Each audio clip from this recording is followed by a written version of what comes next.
películas que manifiestan discursos regresivos que actualizan relatos de victimización, la tónica general de este cine LGBTQ+ chileno es que parece haber superado la lógica del verdugo. En cambio, ha promovido la creación de nuevos relatos donde la diversidad sexual es una experiencia legítima y validada a priori. Estamos frente a un cine cuya voz y mirada se posiciona desde la diversidad sexual, donde la cultura LGBTQ+ no es más un otro, sino el centro de la experiencia narrativa. Y por lo mismo, la significación está dada desde nuevos puntos de referencia, puntos propios que no coinciden ni corresponden a la mirada heterosexual, parafraseando lo que Laura Mulvey sería la mirada masculina. Esas son algunas reflexiones que están al inicio, en el proceso y también al cierre del libro Ficción Marica, Diversidad y Disidencia Sexual en el Cine Chileno, que fue recientemente presentado por nuestros amigos de La Fuga, que es un proyecto de investigación y crítica cinematográfica que lleva muchos años, al cual respetamos muchos, y también por Ediciones Metales Pesados. Y estamos con su autor, el cineasta académico de nuestra universidad de la Facultad de Comunicación e Imagen y autor de este libro, Roberto Doberis. ¿Cómo estás? Muy bien. Muy contento de que hayas leído el libro porque me emociona mucho, te admiro mucho. Me encantan las recomendaciones que haces también. Soy fan del programa, de los libros que escogen. Gracias. Estoy un poco nervioso. No, pero no estés nervioso porque además vamos a hablar de algo en que tú eres más experto. Y claro, yo vengo investigando hace un rato sobre representación de género, pero particularmente de mujeres heterosis, diríamos, ¿no? Uh-huh. O de mujeres más bien, pero hay que decir que el mundo de las lesbianas y la representación en el cine chileno es muy pequeño todavía, hay muy pocas películas respecto a eso, y de hecho tú analizaste 80 películas que han sido parte de la cinematografía nacional, y hay un dato que es brutal, que tú lo dices en el libro: 70 de estas 80 fueron hechas entre el 2010 y el 2020. Sí. Entonces, para partir, ¿no? Partamos por esa pregunta y por ese descubrimiento también de decir, ojo, recién estamos empezando a dar cuenta de esta diversidad. Sí, al principio llamaba la atención el volumen de esta década en donde se hizo mucho cine LGBTQ, entonces de alguna manera eso era un corpus y demandaba como prestarle atención, pensarlo, ver las películas. Además que de este corpus en general nosotros solo vemos la punta del iceberg, con el Oscar de una mujer fantástica, ¿no es cierto? Y algunas películas que fueron íconos, pero después había un montón de otras películas que nunca nadie vio o que no circularon, entonces había que ir a buscarlas, esa era mi sensación. Y luego la pregunta que quizá era más incómoda era ¿por qué ahora? ¿Y por qué no en la década anterior? ¿Por qué no en la década de los 90?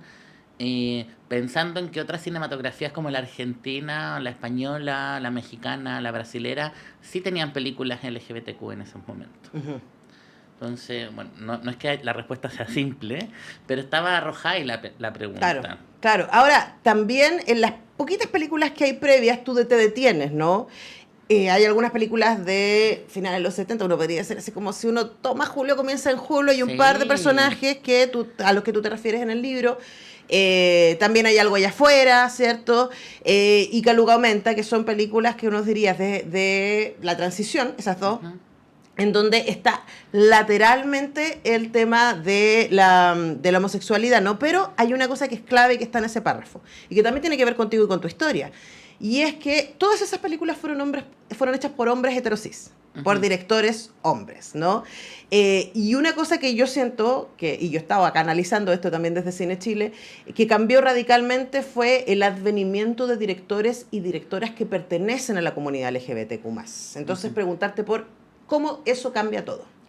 Mira, la respuesta no es tan sencilla, pero primero como que yo siento que uno no puede asumir directamente que porque hay directores LGBTQ+, los discursos sobre la comunidad van a ser más complejos.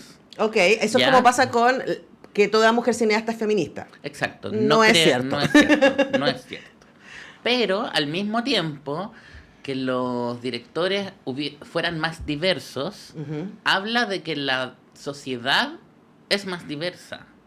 Y que por lo tanto las historias sobre mujeres o sobre diversidades, identidades LGBTQ+, no solo en el cine, sino también en otras esferas de la sociedad, cobran relevancia poco a poco en Chile. Y de alguna manera el cine chileno está relacionado con los malestares, con los sentires, con las emociones incluso Ujú. de la sociedad, de la cultura. Entonces, que hayan efectivamente directores LGBTQ+, habla también de que hay una progresiva inclusión. Ujú. Y bueno, eso aparejado a que las universidades comenzaron a dictar cine y eso se fue masificando y por lo tanto tenemos más voces, más miradas, más gente joven. Eh, Diría que fue orgánico Claro. el desplazamiento hacia esta inclusión. Claro, y estaba pensando que no es obvio esto que último que dice que las universidades empezaron a dictar cine, porque eso también no aparece con la posibilidad de que personas que antes no podían tener acceso a hacer películas, hoy día lo tengan, y que, claro, estamos hablando desde el 2005. Ujú. En el caso de la Universidad de Chile, tú eres parte de la primera generación que estudió cine en la Universidad de Chile. Es cierto, 2005 efectivamente. Y en ese momento no había mucha oferta. De hecho, por ejemplo, en la Católica en ese momento no se podía entrar a estudiar cine. Claro, era plan Eh, común de comunicaciones. exacto.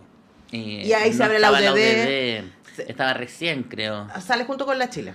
La mayor La sale un poquito mayor sale después, la después, la UDP salió UDP hace salió poco, sí. haciendo la lista, ¿no? Ahora, esto es súper importante porque pensemos que esto viene aparejado con la lucha de los pingüinos por acceso gratuito y de calidad a la educación. Tenemos muchas observaciones respecto a cómo finalmente esto se ejecutó, pero efectivamente aparecen otras voces más diversas. Luego, estas voces más diversas empiezan a hacer películas y en una década hacen 70 películas en donde de una manera u otra está representado la comunidad LGBTQ+, ¿no?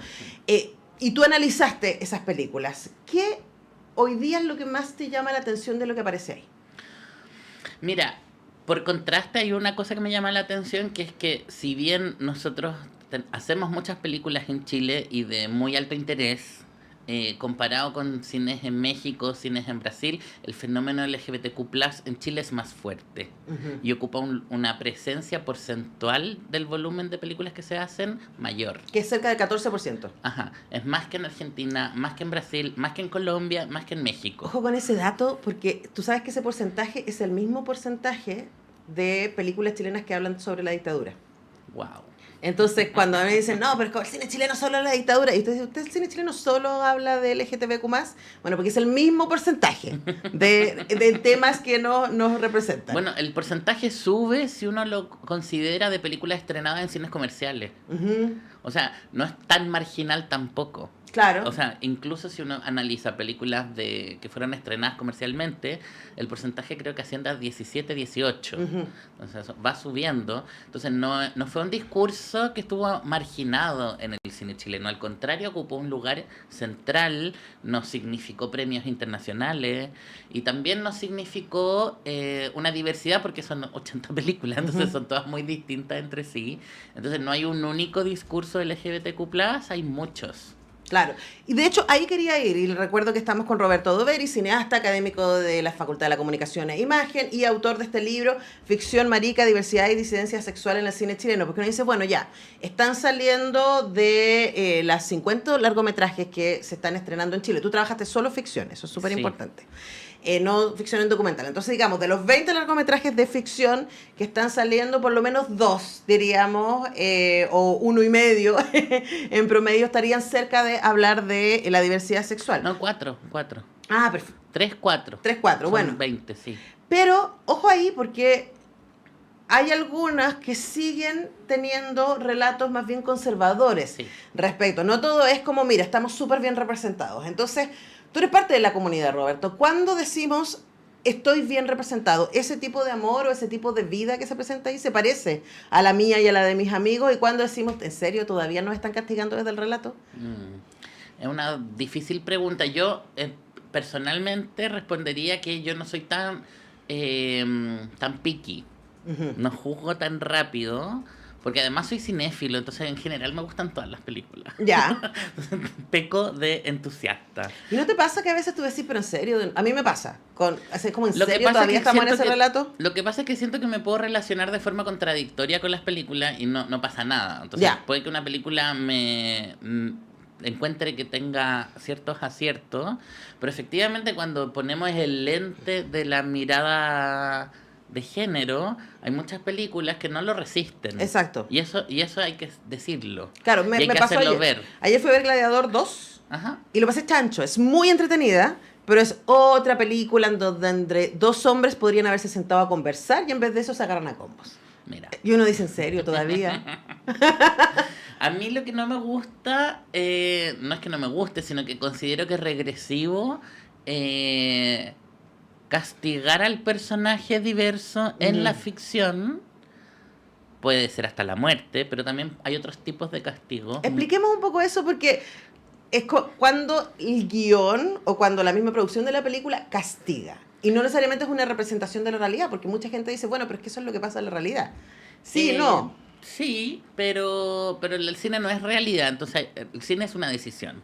Claro. La realidad arbitraria, el cine es una decisión, y cuando tú decides castigar al personaje homosexual o diverso, sumémosle mujer también, se hace una bajada moral de ese castigo, porque en el cine las historias están organizadas. O sea, las cosas que pasan son leídas desde una perspectiva moral. Hay buenos y hay malos. Exacto. Y una moral más ordenada que la de la realidad. Entonces, cuando uno castiga al personaje homosexual, generalmente los guionistas, los directores lo hacen con la ingenuidad de creer que lo que están haciendo es ejemplificar lo que la sociedad le hace a estos personajes, Claro. pero en realidad lo que están haciendo es una estructura en donde el relato también los mata. Y las personas, cuando se proyectan en las películas, se proyectan sobre el relato. Y son cómplices. Claro. No solo testigos, sino Y además cómplices. hay una lógica de normalización. Bueno, y además de banalización, porque en el fondo lo que estáis haciendo también es utilizar el drama extremo o la violencia extrema de esos hechos y volverlos espectáculo, porque el cine también es espectáculo. Entonces, son muchas variables que confluyen para reflexionar por qué muchos relatos sobre lo homosexual tenían que ver con que los homosexuales la pasan mal. Claro. Yo, siendo homosexual, les puedo decir que no la pasamos tan mal. A veces la pasamos mal, sobre todo cuando la sociedad nos desconfirma, nos quita derechos, ¿no es cierto? Los violentan. O nos violentan en la calle, pero también la pasamos muy bien. Ahora, tú hablas de eso y por eso escogí ese párrafo, ¿no? Porque hoy día conviven esos dos tipos de relatos. Ahora, también es cierto que, como te decía yo le contaba a Roberto que yo guié una tesis sobre este tema y una cosa que descubrimos con mi alumno fue que igual había un sesgo de clase muy claro y de edad. Entonces, que cuando los personajes son profesionales mayores, más de 30, 40, independientes, tienen menos posibilidad porque escogen dónde se van a mover. Pero cuando son adolescentes, y ahí estamos pensando en dos películas que tú analizas, Marilyn y Nunca vas a estar solo, están mucho más expuestos, y más si están en un espacio popular conservador, están mucho más expuestos a la violencia.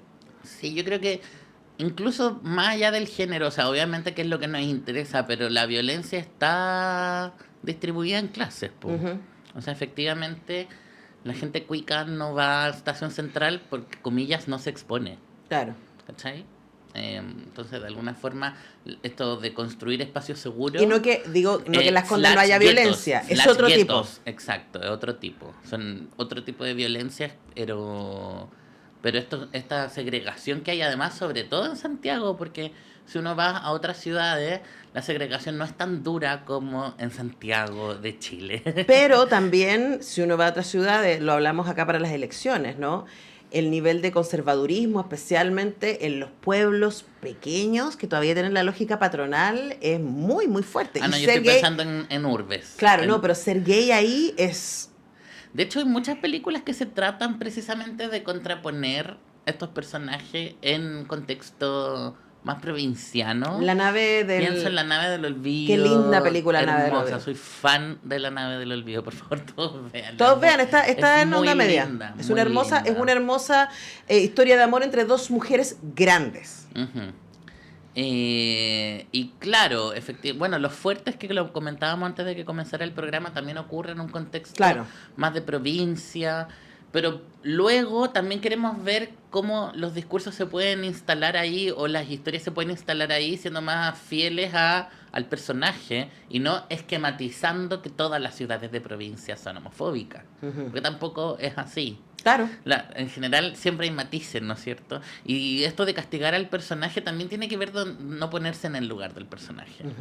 De no hacer que el personaje hable, que el personaje sienta pequeños momentos de felicidad, de deseo, de descubrimiento. Y claro, y que no todo la base del guión esté basada en soy homosexual y ese es un problema. Hay muchas películas de soy homosexual y ese es un problema. Totalmente, o sea, de hecho yo creo que siempre vamos a identificar una película que dio un paso más adelante cuando el conflicto no está centrado exclusivamente en soy homosexual.